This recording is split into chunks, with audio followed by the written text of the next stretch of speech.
Students, विश्व गुरु classes में आप सबका हार्दिक स्वागत है। कल की क्लास में हम लोग वेग समय ग्राफ के बारे में चर्चा कर रहे थे, तो उसी चर्चा को और आगे बढ़ाते हैं। कल हमने बताया था कि जब वस्तु एक समान वेग से गति कर रही हो, एक समान वेग से गति कर रही हो, तो उस समय क्या होगा, उस समय जो वेग होगा वस्तु का वो नियत होगा, यानी कांस्टेंट होगा। अर्थात वेग जो है वो अपरिवर्तित रहेगा, समय लगातार आगे बढ़ता रहेगा, लेकिन समय के साथ साथ वेग में कोई परिवर्तन नहीं होगा। उस स्थिति में अगर हम वेग और समय के बीच में ग्राफ खींचते हैं, इस अक्ष पे हम ले लेते हैं समय, इस अक्ष पे हम ले लेते हैं वेग, तो क्या होगा, वेग शुरुआत में कितना था v, t समय पे कितना होगा v, यानी कि वेग और समय के बीच में ग्राफ खींचेंगे तो समय लगातार आगे बढ़ेगा, लेकिन वेग में कोई परिवर्तन नहीं होगा। तो ये जो रेखा हमें ऊपर मिलेगी ये क्या है, ये है वेग और समय के बीच में खींचा गया ग्राफ। तो जब वस्तु एक समान वेग से गति कर रही हो तो जो वेग समय ग्राफ हमें मिलेगा वो समय अक्ष के समांतर होगा, समय अक्ष के समांतर होगा। अगर मान लें कि t1 समय पे कितना वेग है, तो t1 समय पे वेग कितना होगा, v के बराबर। थोड़ी देर बाद हमने देखा t2 समय पे कितना वेग है, अभी भी v के बराबर। क्यों? क्योंकि वेग नियत है, एक समान वेग है, तो उस कंडीशन में ये ग्राफ बन जाएगा। फिर हमने आपको बताया था कि अगर हम इनको नाम दे दें ए बी सी डी, तो ए बी सी डी अगर आकृति का हम क्षेत्रफल निकालें, एरिया ऑफ क्या निकालें, ए बी सी डी, तो वो क्या होगा, ये आयत होगा, लंबाई गुणा चौड़ाई। तो ये लंबाई कितनी होगी, ये वेग v के बराबर, चौड़ाई t2 माइनस t1, तो ये हो जाएगा v into t2 minus t1, मतलब वेग गुणा समय, और वेग गुणा समय को ही हम कहते हैं विस्थापन। क्या कहते हैं, विस्थापन। तो हम कह सकते हैं कि वेग और समय ग्राफ से हमें विस्थापन प्राप्त हो जाएगा। अब विस्थापन किसके बराबर आया, इस आकृति के क्षेत्रफल के बराबर। अब इस आकृति को क्या बोलेंगे, वेग समय ग्राफ और समय अक्ष के बीच में घिरा हुआ क्षेत्रफल। यानी ये जो क्षेत्रफल है, वेग समय ग्राफ और समय अक्ष के बीच में घिरा हुआ क्षेत्रफल जो है वो वस्तु द्वारा तय किए गए विस्थापन के बराबर होगा। तो ये बात हमने आपको पिछले क्लास में बता दी थी। अब यहाँ पे हम चर्चा करेंगे जब वेग जो वस्तु का है वो एक समान रूप से परिवर्तित हो रहा है, एक समान रूप से बढ़ रहा है या एक समान रूप से घट रहा है। दोनों स्थितियां हो सकती हैं। जब वेग बढ़ता है तो उसे हम कहते हैं त्वरण, और जब वेग घटता है तो उसे हम कहते हैं मंदन। तो त्वरण और मंदन दोनों की स्थितियों को हम समझने का प्रयास करें कि जब वेग में एक समान रूप से वृद्धि हो रही है, तो जब वेग में एक समान रूप से वृद्धि हो रही है, इसका मतलब यह हुआ कि जैसे जैसे समय बढ़ेगा वैसे वैसे वेग बढ़ेगा, वेग समय के समानुपाती होगा। और कल हमने आपको बताया था कि जब दो राशियां समानुपाती होती हैं तो उनके बीच में खींचा गया ग्राफ एक सरल रेखा होता है। तो यहां पर क्या होगा, यहां पर जब हम वेग और समय के बीच में ग्राफ खींचेंगे तो ग्राफ एक सीधी रेखा होगा। तो मान लेते हैं ये है एक्स अक्ष है और एक्स अक्ष पे हमने क्या ले लिया, समय। ये वाई अक्ष है, वाई अक्ष पे हमने ले लिया वेग।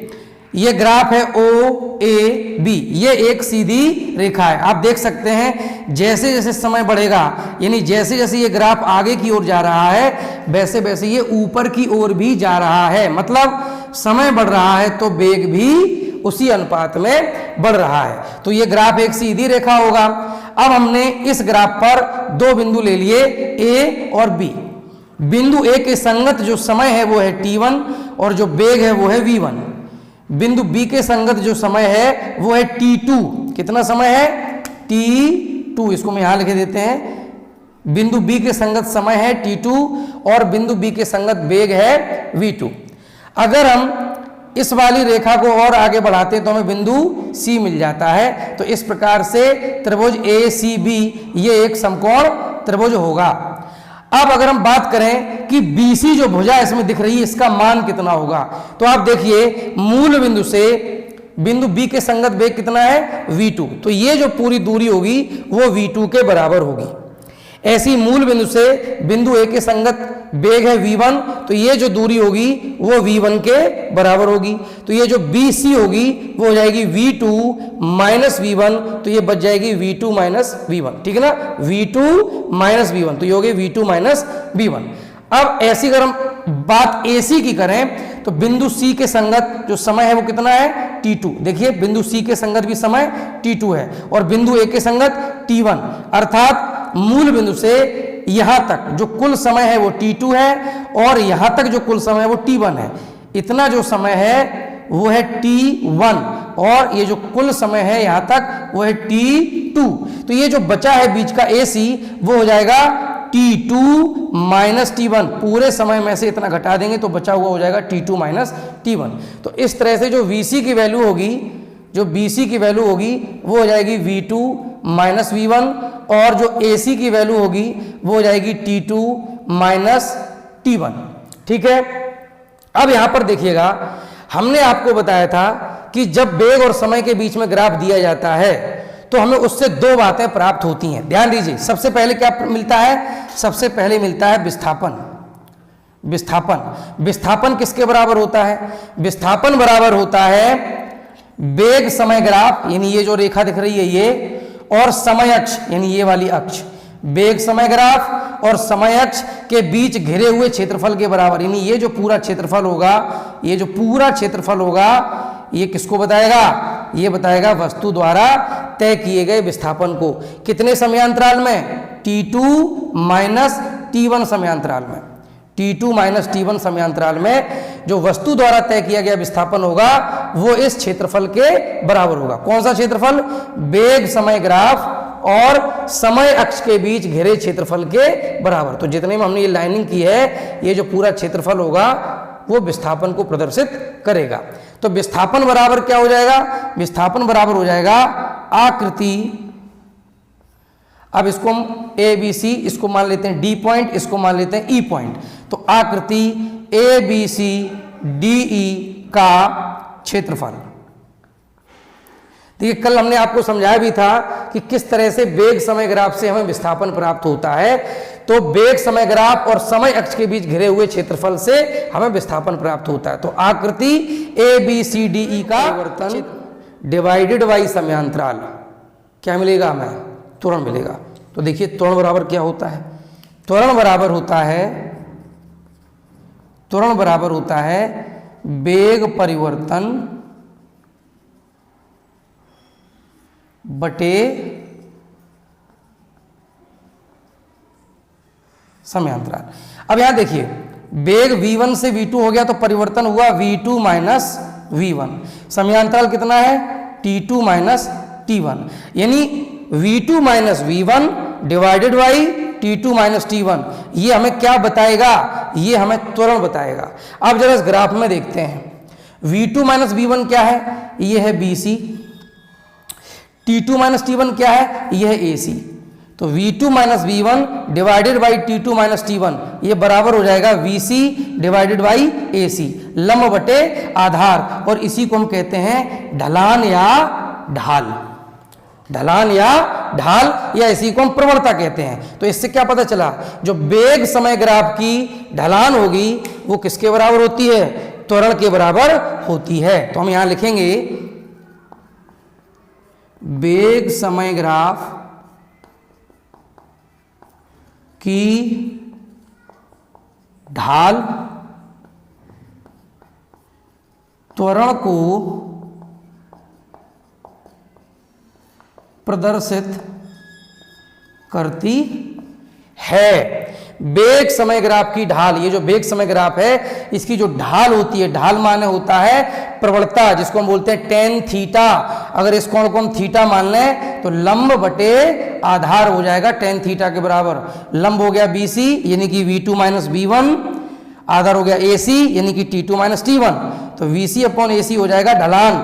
तो इस ग्राफ की जो ढलान होगी, प्रवणता होगी, वो हमें किसको बताएगी, त्वरण को बताएगी, क्योंकि त्वरण बराबर है v2 minus v1 divided by t2 minus t1। तो इस तरह से वेग समय ग्राफ जो बनेगा उसकी ढलान को निकाल करके हम त्वरण ज्ञात कर सकते हैं। अब यहां पर उठता है कि एक समान रूप से इसे वृद्धि हो रही है, अगर एक समान रूप से कमी हो रही हो तो, एक समान रूप से कमी हो रही हो तो देखिएगा, जब एक समान रूप से कमी हो रही हो, ये तीसरा बिंदु निकल के आएगा। जब कमी हो रही होगी तो क्या होगा, तो देखिए जैसे जैसे समय बढ़ेगा वैसे वैसे वेग घटेगा, जैसे जैसे समय बढ़ेगा वैसे वैसे वेग घटेगा। तो ग्राफ कैसे बनेगा, जैसे जैसे आप आगे बढ़ते जाएंगे, समय को बढ़ाते जाएंगे, वैसे वैसे ग्राफ नीचे आता जाएगा, क्योंकि वेग घटता जाएगा। इस पे हमने ले लिया समय, इस पे हमने ले लिया वेग। तो अब क्या हो रहा है, अब वेग में एक समान रूप से कमी हो रही है, अर्थात अब जो ग्राफ बनेगा वो इस तरह से बनेगा। अभी भी सीधी रेखा बनेगा, लेकिन जैसे जैसे समय बढ़ेगा वैसे वैसे क्या होगा, वेग में कमी आएगी। तो ग्राफ जो बनेगा वो इस तरह से, यानी जो ढलान होगी वो ऋणात्मक होगी, ऋणात्मक ढलान होगी। देखिए अगर हम कहीं चढ़ते हैं तो हमको क्या करना पड़ता है, अब ऐसे समझ लीजिए, अगर हम किसी ढलान पर चढ़ते हैं तो हमको अपनी एनर्जी खर्च करनी पड़ती है, पावर लगानी पड़ती है। तो हम ऐसी ढलान को कहेंगे कैसी, सकारात्मक ढलान, सकारात्मक ढलान। और जब उतरते हैं तो क्या होता है, अपने आप लुढ़कते हुए आते हैं, यानी हमें ताकत ज़्यादा नहीं लगानी पड़ती। तो इसे हम कहते हैं ऋणात्मक ढलान। इसे हम धनात्मक ढलान भी कह सकते हैं, धनात्मक ढलान। तो जब वेग में कमी हो रही होगी तो ढलान कैसी होगी, ऋणात्मक होगी। इसका मतलब त्वरण जो आएगा वो ऋणात्मक आएगा, और ऋणात्मक त्वरण को हम कहते हैं मंदन। मंदन का मतलब ही होता है ऋणात्मक त्वरण। जब वेग बढ़ रहा होगा तो धनात्मक त्वरण होगा, और जब वेग घट रहा होगा वेग तो ऋणात्मक त्वरण होगा, जिसे हम कहते हैं मंदन, रिटार्डेशन। ठीक है, तो इस तरह से जब वेग में एक समान रूप से कमी हो रही होगी तब भी ग्राफ सीधी रेखा होगा, लेकिन अब लगातार ग्राफ नीचे की ओर आएगा, अर्थात ढाल ऋणात्मक होगी, त्वरण ऋणात्मक होगा, जिसे हम मंदन कहते हैं। अभी भी इस वेग समय ग्राफ और समय अक्ष के बीच में जो घिरा हुआ क्षेत्रफल होगा वो हमें उस समयांतराल में वस्तु द्वारा तय किए गए विस्थापन को बताएगा। इसके अलावा इस ग्राफ की जो ढलान होगी वो हमें उस समय क्या बताएगी, त्वरण बताएगी, जो कि ऋणात्मक आएगा, यानी मंदन को बताएगी। ठीक है, तो इस प्रकार से ये वेग समय ग्राफ की चर्चा हो गई। अब हम बात करते हैं गति के समीकरणों की। तो देखिए गति के 3 समीकरण होते हैं, गति के 3 समीकरण होते हैं। पहला समीकरण होता है v बराबर u प्लस ए इंटू टी। दूसरा समीकरण होता है s बराबर ut plus half A T square. तीसरा समीकरण होता है v स्क्वायर बराबर u स्क्वायर प्लस 2as। अब यहां पर क्या क्या क्या है ये समझ लेते हैं। v होता है वस्तु का अंतिम वेग, अंतिम वेग। u होता है वस्तु का प्रारंभिक वेग, तो u हो गया प्रारंभिक वेग, v होता है अंतिम वेग। a होता है वस्तु का त्वरण, जिस त्वरण से वस्तु गतिमान है, यानी उसके वेग में बढ़ोतरी हो रही है। t टाइम होता है, t समय होता है। s क्या है, वस्तु द्वारा तय किया गया विस्थापन है। ठीक है, तो इस प्रकार से v वस्तु का अंतिम वेग, u वस्तु का प्रारंभिक वेग, a वस्तु का त्वरण, t टाइम यानी जितने टाइम उसने गति करी है, s वस्तु द्वारा तय किया गया विस्थापन। तो ये सारे इसमें जो चर लिखे हुए हैं उनका मतलब ये है। अब आप समझिएगा, देखिए अगर कोई वस्तु एक निश्चित दिशा में गतिमान है, एक सीधी रेखा में, मान लीजिए कोई वस्तु ए से बी की ओर गतिमान है, तो ये सीधी रेखा में गतिमान है, दिशा निश्चित है, एक सीधी रेखा में गतिमान है, तो इस स्थिति में चाल और वेग एक समान होंगे। ऐसे ही दूरी और विस्थापन ये भी एक समान होंगे। तो जब सरल रेखी वस्तु गति कर रही होती है, सरल रेखा में गति कर रही होती है, उसकी दिशा निश्चित होती है, तो उस स्थिति में जो वेग का मान होगा वही चाल का मान होगा, जो विस्थापन का मान होगा वही दूरी का मान होगा। ठीक है, यानी s दूरी को बताएगा, ऐसे ही v चाल को बताएगा, बशर्ते शर्त एक निश्चित दिशा में सीधी रेखा में गति होनी चाहिए। तो अब हम पहला समीकरण लेते हैं v बराबर u प्लस ए टी, और इसको हम निगमित करने का प्रयास करते हैं। तो देखिए v बराबर u plus A T, v वस्तु का अंतिम वेग है, कितने समय के बाद, t समय के बाद, a है वस्तु का त्वरण और u है प्रारंभिक वेग। तो इससे एक बात तो पक्की हो गई, क्या, कि वस्तु एक समान त्वरण से गति कर रही है, वस्तु के वेग में लगातार समय के साथ साथ क्या हो रहा है, वृद्धि हो रही है। तो वेग और समय का ग्राफ जो बनेगा वो एक सरल रेखा बनेगा। किस प्रकार से, देखिए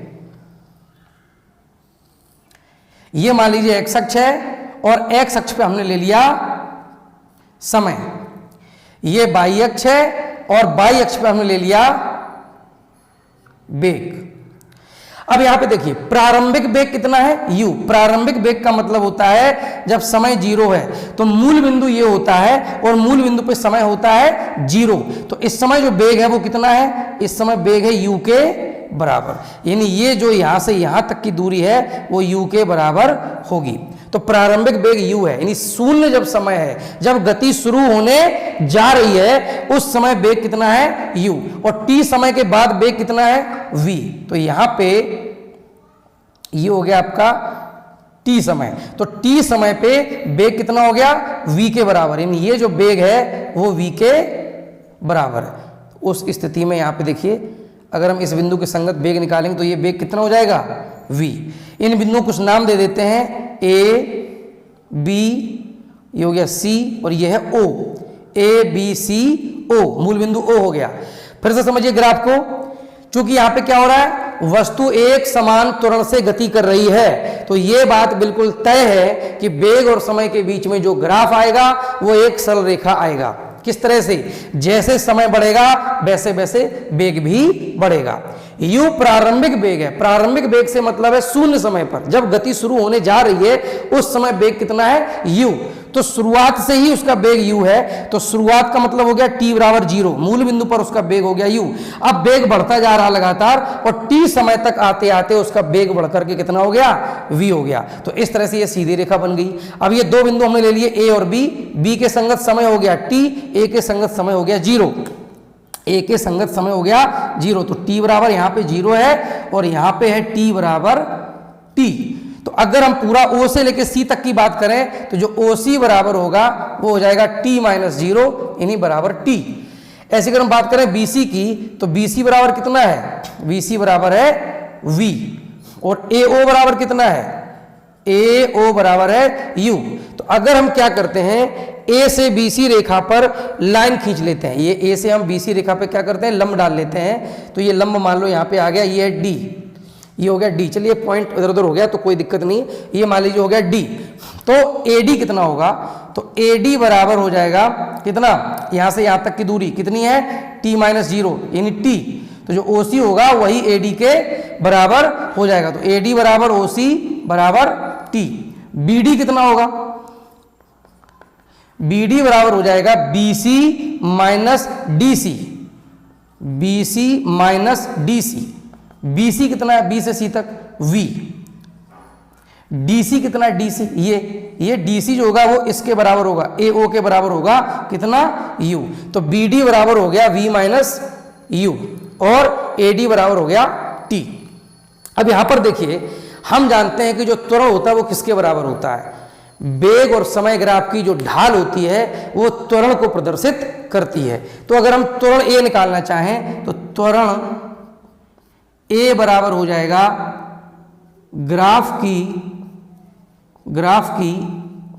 ढाल, और ढाल क्या होती है, लंब बटे आधार, यानी कि BD बटे AD, लंब बटे आधार। BD कितना हमने बताया, BD कितना निकला, V माइनस U बटे AD कितना निकला, T। तो यहां से हो गया A बराबर V minus U divided by T। तो A बराबर हो गया V minus U divided by T। जब इसे हम सॉल्व करेंगे तो हो जाएगा V माइनस U बराबर AT, और इसी को हम कहेंगे V बराबर U प्लस AT। ध्यान से समझिएगा, जो गति का पहला समीकरण है वो है V बराबर U प्लस AT। इसका हमने निगमन किसके द्वारा किया है? ग्राफ के द्वारा। कैसे किया है समझ लीजिए। वस्तु का प्रारंभिक वेग U है, यानी कि समय जब शून्य होगा तो U वेग होगा। T समय पर वस्तु का वेग V हो जाता है। वस्तु एक समान त्वरण A से गति कर रही है। जब त्वरण एक समान है तो वेग और समय के बीच में ग्राफ जो खींचेंगे वो एक सरल रेखा होगा। प्रारंभिक वेग हो गया U, वेग लगातार बढ़ता जा रहा है, अंतिम वेग हो गया V, यानी T समय पे जो वेग है वो V है और शून्य समय पर जो वेग है वो U है। अब यहां पर हमने देखा है A और B को हमने बिंदुओं को ले लिया। AD कितना होगा? A से अगर हम लंब डाल देंगे BC रेखा पर तो AD कितना होगा? ध्यान दीजिए, AD जो होगा वो सीधे सीधे OC के बराबर होगा। AD बराबर होगा OC, और OC कितना होगा? यहाँ पे समय T है, यहाँ पे शून्य, तो यहाँ से यहाँ तक का अंतर हो जाएगा T के बराबर। तो OC और AD ये बराबर हो जाएंगे T के। अब देखिए BD कितना होगा? तो ध्यान दीजिए BC, ये BC पूरा कितना है? अंतिम वेग V के बराबर है, और ये जो CD है वो प्रारंभिक वेग U के बराबर है। OA और CD बराबर होंगे तो इतनी दूरी U, इतनी V, तो V में से U घटा दो तो कितनी बची? VD। तो BD बराबर हो गया V माइनस U। अब हमने आपको पढ़ाया कि जो वेग समय ग्राफ की ढाल होती है वो हमें त्वरण को बताती है। किसको बताती है? त्वरण को। तो ध्यान दीजिए, त्वरण A बराबर हो जाएगा ग्राफ की ढाल। ढाल क्या होती है? लंब बटे आधार। लंब कितना है? BD, आधार कितना है? AD। BD divided by AD। BD क्या है? V minus U। AD क्या है? T। V minus U divided by T किसके बराबर होगा? ये A के। A बराबर V minus U divided by T। यहां से क्रॉस मल्टीप्लिकेशन करेंगे, V माइनस U बराबर AT या V बराबर U प्लस AT। तो इस तरह से जो गति का पहला समीकरण है उसका निगमन हो गया। अब बात करते हैं दूसरे समीकरण की। देखिए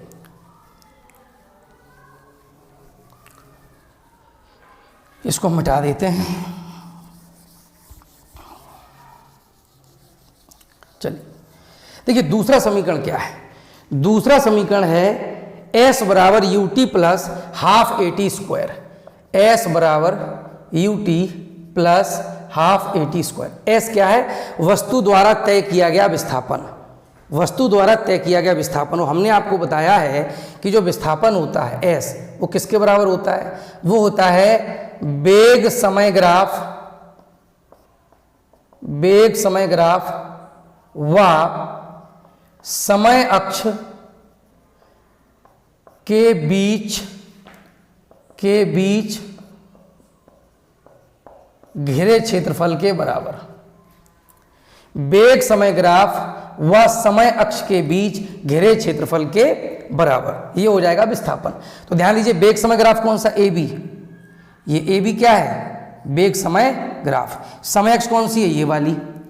तो वेग समय ग्राफ और समय अक्ष के बीच में अगर हम घिरा हुआ क्षेत्रफल निकालेंगे तो कौन सा क्षेत्रफल निकलेगा? ये वाला, ये वाला। ये पूरा जो क्षेत्रफल होगा वो हमें किसको प्रदर्शित करेगा? वो विस्थापन को प्रदर्शित करेगा। तो अब हमारा काम है इस क्षेत्रफल को कैलकुलेट कर लेना। तो आप इसको समझ लीजिए कि ये जो आकृति बनी है वो इस तरह से बनी है। तो हमारे पास दो तरीके हैं, या तो त्रिभुज का क्षेत्रफल निकाल लो पहले, फिर आयत का निकाल के दोनों को जोड़ दो, या फिर सीधे सीधे इस आकृति को हम समझेंगे तो ये आकृति आपकी कहलाती है, क्या कहलाती है? ये कहलाती है समलंब चतुर्भुज। ये आकृति क्या कहलाती है? समलंब चतुर्भुज। समलंब चतुर्भुज क्या होता है? जिसमें कोई भी आमने सामने की दो भुजाएं परस्पर समांतर होती हैं। तो यहाँ पे देखिए OA और BC ये समांतर है, तो ये हो गया समलंब चतुर्भुज। और समलंब चतुर्भुज का क्षेत्रफल क्या होता है? इसका क्षेत्रफल होता है 1/2 गुणा समांतर भुजाओं का योग। समांतर भुजाएं कौन कौन सी हैं? BC प्लस OA गुणा क्या? उनके बीच की लंबवत दूरी। लंबवत दूरी कौन सी है? OC। समलंब चतुर्भुज का क्षेत्रफल क्या होता है? समांतर भुजाओं का योग गुणा 1/2 गुणा उनके बीच की लंबवत दूरी। तो समांतर भुजाएं कौन सी हैं? BC और OA। बीच की लंबवत दूरी OC। तो 1/2 गुणा BC प्लस OA गुणा OC। देखिए ये हो गया 1/2 इंटू BC की वैल्यू क्या है, ध्यान दीजिए BC की वैल्यू क्या है, देखिए BC की वैल्यू है V के बराबर, तो ये हो जाएगा V प्लस OA की वैल्यू कितनी है U, तो V plus U into OC की वैल्यू कितनी थी T, तो ये हो जाएगा जो इसका एरिया होगा, जो क्षेत्रफल होगा वो बराबर हो जाएगा 1/2 into V plus U into T, और यही एरिया किसके बराबर होगा, विस्थापन के, तो यहां से हो जाएगा S बराबर 1/2 इंटू, अब V क्या है, ये अंतिम वेग, और अंतिम वेग क्या होता है हम निकाल चुके हैं, V बराबर होता है U प्लस AT, तो ये वैल्यू हम यहां पे रख देंगे U plus AT plus U into T, क्या करते हैं कैलकुलेट करो, 1/2 इंटू U प्लस U क्या हो जाएगा 2U प्लस AT इंटू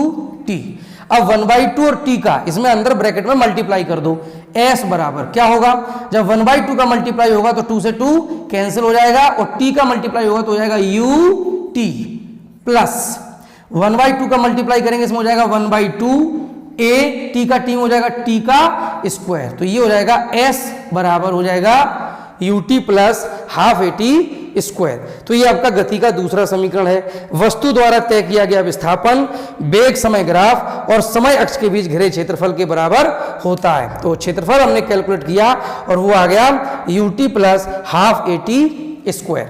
अब बात करते हैं तीसरे समीकरण की।